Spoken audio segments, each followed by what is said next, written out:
C'est un virus qui nécessite des précautions simples mais radicales. La distance interpersonnelle minimum est d'environ 1,50 m. Il faut se laver les mains, il faut utiliser des gels hydroalcooliques, c'est une évidence.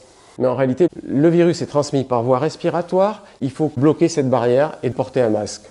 La radicalité est dans le fait qu'il faut que tout le monde porte un masque tout le temps, partout, et en permanence pendant 3 semaines d'affilée, la totalité de la population. Je connais la réponse du gouvernement, il n'y a pas assez de masques, et donc le gouvernement a appliqué un principe de réalité. Donc le ministre a dit au début, on évite les masques si on n'est pas malade, mais en réalité je pense qu'il faut solliciter l'État pour augmenter les capacités de production pour que tout le monde ait un masque le plus rapidement possible. Mais en attendant, si on n'a pas de masque, on utilise une écharpe, une serviette épaisse.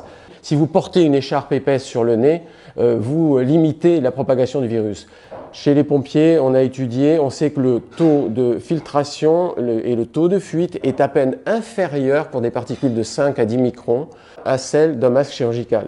Donc il faut avoir le visage couvert en tout lieu, en toutes circonstances. Quand on va dans un commerce, il faut mettre un masque, etc., etc.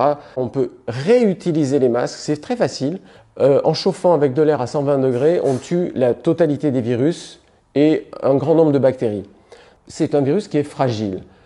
Alors ça, c'est très important de savoir qu'il est fragile. En une seule seconde, le H1N1 est tué à 100 degrés et le coronavirus en même pas une demi-seconde à 100 degrés. D'où l'intérêt de passer au sèche-cheveux les masques et les écharpes.